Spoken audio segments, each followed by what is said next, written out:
a relação entre fins e meios. Estão dentro da ética para alcançar aqueles objetivos da população ou não. Antropocentrismo, porco deixa de ser um porco e passa a ser um bacon. A galinha deixa de ser uma galinha e passa a ser uma fábrica de ovos. Pense como uma montanha. O nazismo.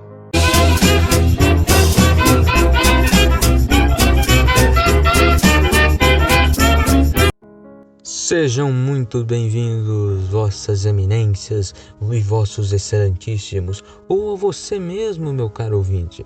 Hoje teremos um convidado mais que especial, um convidado que eu julgo ser um fazendeiro do universo. Senhor Bruno, meu ex-professor, viemos comentar sobre ecologia, um assunto bem importante e que a falta de comentá-lo traz outros assuntos tão atuais como aquecimento global, enchentes, mudanças climáticas e um monte de outro aí. Eu gostaria de agradecer a presença do meu caro ouvinte e a presença do nosso convidado nessa reflexão, nessa humilde reflexão, não é mesmo? Olá, Sabino, olá, ouvintes. Eu gostaria de agradecer por ter sido convidado. É uma honra para mim estar aqui nesse espaço, né? Me apresentando um pouco para os ouvintes, meu nome é Bruno, sou professor de História e Sociologia. Me interesso muito pelas questões ambientais e éticas.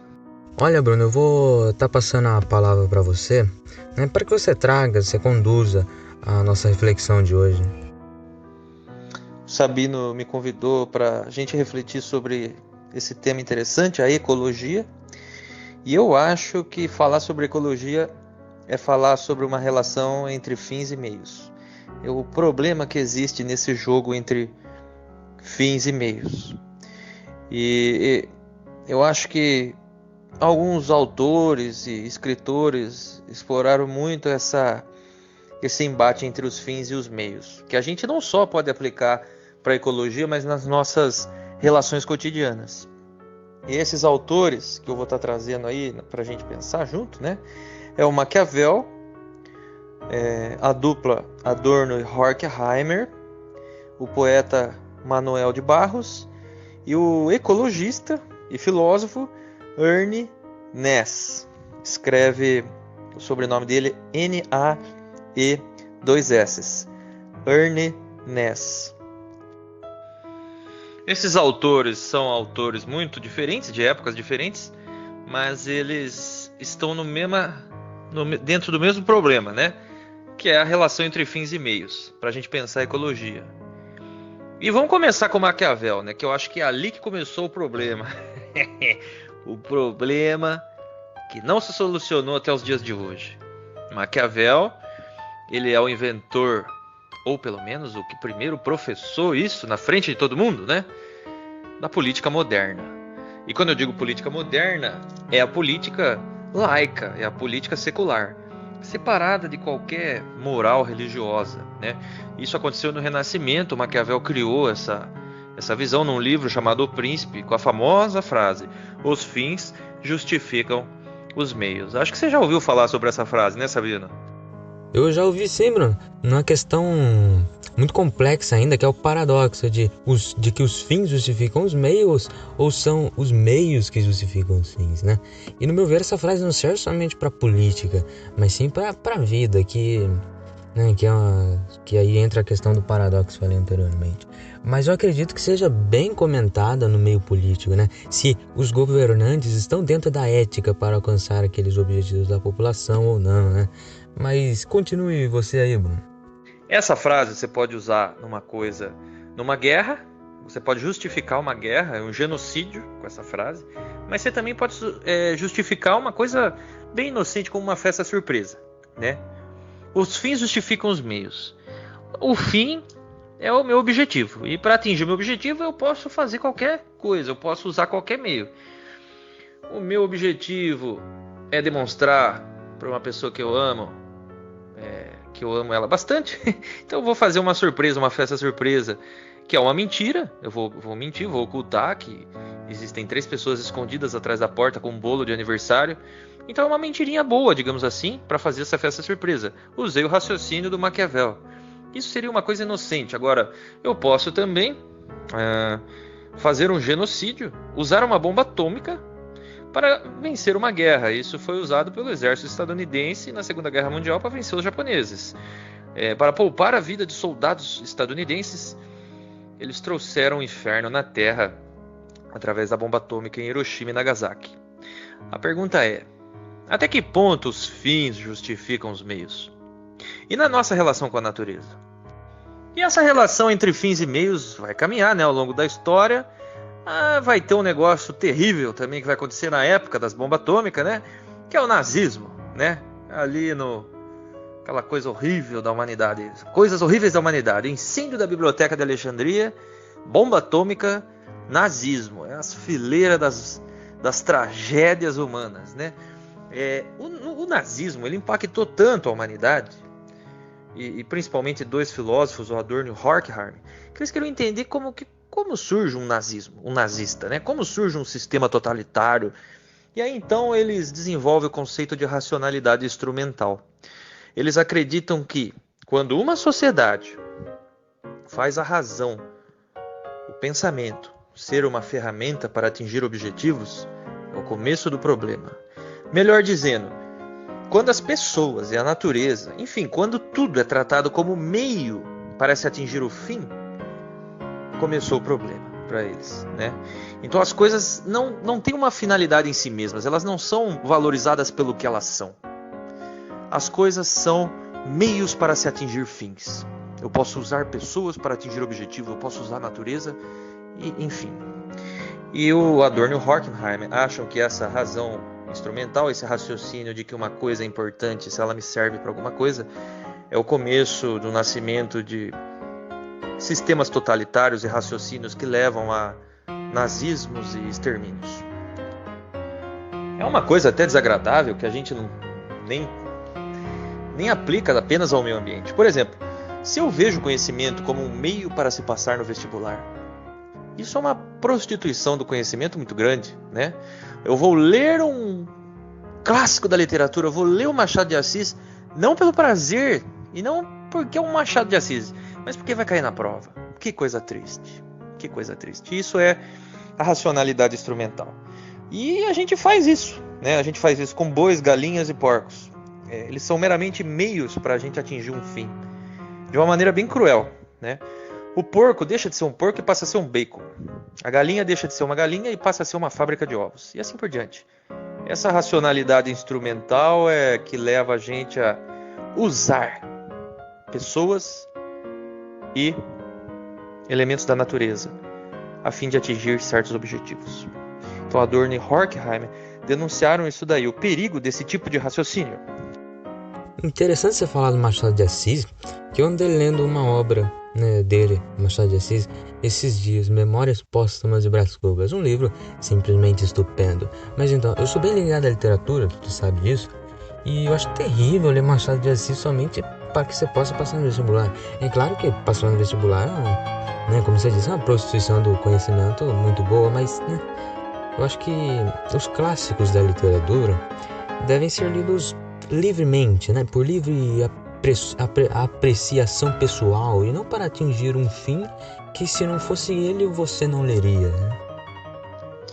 Tem um poeta brasileiro, não sei se você conhece, Sabino, o Manuel de Barros é o meu poeta favorito. Manuel de Barros é um poeta que tem o pé no chão, que anda descalço, ele gosta das coisas simples, ele gosta do quintal dele, dos bichos da natureza. Eu amo o Manuel de Barros. E eu vou ler um poema dele para você, Sabino, para os ouvintes, que eu acho que esse poema ele questiona esse negócio de os fins justificam os meios, de Maquiavel, ou então a racionalidade instrumental de que uma coisa é útil, uma coisa é boa se ela é útil, Olha o poema dele, para a gente questionar um pouco essa ideia e finalmente entrar no Ernest e entrar mesmo na ecologia, que é onde eu estou querendo chegar. O poema do Manuel de Barros é assim, que eu vou trazer para vocês. Dou respeito às coisas desimportantes e aos seres desimportantes. Prezo insetos mais que aviões. Prezo a velocidade das tartarugas mais do que a dos mísseis. Tenho em mim esse atraso de nascença. Eu fui aparelhado para gostar de passarinhos. Tenho abundância de ser feliz por isso. Meu quintal é maior do que o mundo. Ele inverte toda a lógica da racionalidade instrumental, tudo que é visto como não importante, como inútil, etc., para ele é grandioso, é fantástico. Né? Para ele, uma borboleta é uma coisa extraordinária. Ela não me serve para nada, ela é simplesmente uma borboleta voando. É bem interessante essa questão do poema de Manuel de Barros, porque ele vive com pouco, né? Eu falo que vive porque ele ainda está em seus poemas, né? Um poeta cínico, como você tinha comentado comigo esses dias atrás, que afirma que é possível viver com pouco. Algo interessante, ainda mais nesses tempos atuais de tanto modismo. E eu gosto muito do minimalismo, né? Eu acho que esse aí também é eu diria que é uma característica do Manuel de Barros, né, o minimalismo, que enfrenta a cultura consumista. A cultura consumista diz que uma vida boa é uma vida cheia de coisas. Eu não concordo com isso, mas enfim. Já o minimalismo não é totalmente o contrário, mas sim o minimalismo ele, né, defende a ideia de viver com o essencial, né, somente com aquilo que você precisa, com o básico mesmo, não viver com pouco, com o essencial. E aí que eu vou entrar no Erne Næss, um ecologista norueguês, filósofo, montanhista, que criou uma frase que um dia eu vou tatuar em algum lugar no meu corpo. Pense como uma montanha, Sabino. Pense como uma montanha, senhor ouvinte. Se os animais, se a natureza, se as árvores são vistos como meios para eu atingir um fim, então estamos todos perdidos. A natureza não é um meio. A natureza e nós somos a mesma coisa. Nós sem a natureza não somos absolutamente nada. Como pode a natureza ser vista como um meio? Como pode os animais serem vistos como meios? Esses seres tão grandiosos que não sentem inveja, não roubam, não cometem assassinato e não mentem. Mas vamos ao Erne Næss, né? O Erne Næss, ele é um cara que... Você conhece o Erne Næss, Sabino? Olha, eu não conhecia não, mas quando você me apresentou a frase dele também, fiquei curioso, fui atrás de saber, conhecendo um pouco. E achei bacana, muito interessante aquele conceito de ecologia profunda, que para mim é a verdadeira essência da ecologia, né? Não utilizando ela para um fim, mas equilibrando a nossa sociedade e a natureza, né? Preservando nosso ambiente, nosso planeta, né? Nossa biosfera, né? O Erne Næss, ele é um cara anti-ecológico. Eu vou explicar. É que ele denuncia a ecologia superficial. Ele acha que a maioria das pessoas que dizem que são ecologistas são pseudo-ecologistas. Ele acha que tem uma ecologia que ela é rasa, é ecologia superficial. É aquela pessoa que acha que vai salvar a humanidade reciclando e não usando sacolas plásticas. É claro que isso é importante, reciclar e não usar sacolas plásticas, mas o buraco é muito mais embaixo. É a forma como a gente enxerga a natureza e nós mesmos. Esse é o problema. E tem problemas muito mais graves acontecendo. Não é apenas reciclando e não usando sacolas plásticas que nós vamos mudar esse mundo e salvar a natureza. Mas enfim, a ideia dele é a seguinte: pense como uma montanha, ou seja, veja tudo interligado. Pare de ficar vendo que coisas são meios para atingir fins. Pare de ficar vendo que as coisas estão separadas. Você, a árvore, as montanhas, é tudo parte de um ecossistema. A natureza não está aqui para ser usada, ela é parte de nós. Isso é pensar como uma montanha. Se uma montanha visse as coisas, se você fosse uma montanha, né, você veria as coisas ao seu redor todas conectadas. Tudo ligado num imenso manto de verde, de animais, de ecossistemas e cidades, né? Caso a gente aprenda a viver em harmonia com a natureza, seríamos tão felizes e veríamos tudo conectado. Mas nós não vemos as coisas assim, e é por isso que estamos caindo num ralo profundo, que vocês devem ter ouvido falar em algum momento: aquecimento global, buraco na camada de ozônio, mudanças climáticas, falta de água, etc, etc. O Erne Næss ele vem então propor a ecologia profunda, uma mistura da ecologia com a filosofia. Isso é pensar como uma montanha, é você deixar de ver a si mesmo como um ser separado, um euzinho. E você passa a ver o euzão, uma visão holística em que tudo está conectado, né? Fazendo isso, você quebra com a racionalidade instrumental, você quebra com os fins justificam os meios de Maquiavel, aplicados erroneamente para a gente ter cada vez mais poder e satisfazer nossos anseios egoístas, né? A floresta deixa de ser vista como um meio. A floresta passa a ser valorizada simplesmente porque ela é uma floresta. Se eu, por exemplo, quero proteger a floresta porque eu penso que eu posso fazer remédios com essa floresta, eu já estou usando a floresta de uma maneira segundo a ótica da racionalidade instrumental. A floresta deve ser respeitada simplesmente porque ela é uma floresta. Ela é sagrada por ser uma floresta. É um templo verde, ou como você quiser chamar, né? Então, a ecologia profunda busca superar esse antropocentrismo, o homem no centro, e substituir ele por um ecocentrismo, né? Uma igualdade biosférica. O ser humano não está em cima, ele é parte do todo. Mas o que a gente tem observado é o direito baseado no poder. Nós exploramos outros animais simplesmente porque nós temos poder para isso. E o nosso direito repousa aí, no poder. Mas deixa eu ver onde eu vi isso em algum lugar. Direito repousando no poder. Ah, lembrei. No nacionalsocialismo, no nazismo. É isso. Direito repousado no poder. Totalitarismo. É uma coisa meio chocante, né? Bom, eu sou vegano, né? Eu sou vegano, eu não consumo nada de origem animal. Não porque eu faço uma dieta ou coisa assim, mas porque eu tenho isso na minha cabeça. Se uma raça alienígena invadisse a Terra e tivesse mais poder do que eu e você, e ela nos subjugasse, nós não teríamos moral nenhuma para dizer para ela: ei, você não pode fazer isso comigo. Porque ela poderia simplesmente dizer o que nós dizemos para bois, vacas e galinhas: eu posso. E, aliás, eu vou fazer porque eu posso. Esse é o direito baseado no poder. E não um direito baseado na ética, na racionalidade, né? Então é isso que eu vejo no meu cotidiano. Direito baseado no poder e valor baseado na utilidade. A gente precisa parar com isso, né? Eu não estou querendo converter ninguém para o veganismo, mas eu quero que você pense nisso. Será que você trata as coisas ao seu redor simplesmente porque elas são úteis? Você dá valor a uma coisa porque você considera ela útil para você? Será que o direito que você professa é baseado na ética ou é baseado no poder que você tem sobre um animal inocente?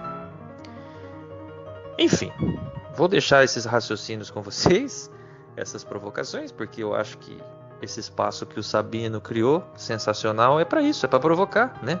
Se ele não for para provocar, então nós estamos aqui difundindo o senso comum. Isso mesmo, e eu gosto sempre de deixar uma perturbação filosófica, espalhando, né? Pelo menos tentando espalhar o ato de pensar, de questionar coisas da vida, assuntos que muitas vezes são ignorados, né? Mas enfim. Sabino, eu agradeço imensamente o convite aí. É sensacional o que você está fazendo. E te admiro muito. E só isso, gratidão. Muito obrigado, meu querido. Muito obrigado a todo mundo aí. E é isso. Olha, muito obrigado. Eu que agradeço ter aceito o convite e é um prazer tê-lo aqui, viu? Pense como uma montanha. Bom, chegamos ao fim de mais um podcast com a ilustre presença do professor Bruno, que gosta sempre de discutir questões éticas e ambientais. E hoje, quem deixou a perturbação foi ele, né, nosso convidado, pessoa que eu considero um legítimo fazendeiro do universo. Bom, e por isso é só a gente se ver semana que vem. Compartilhe esse vídeo, esse podcast, e assim vamos propagar o ato de pensar, de refletir e não nos contentar com o que já sabemos, né? Muito obrigado e até mais ver a todos. Um abraço.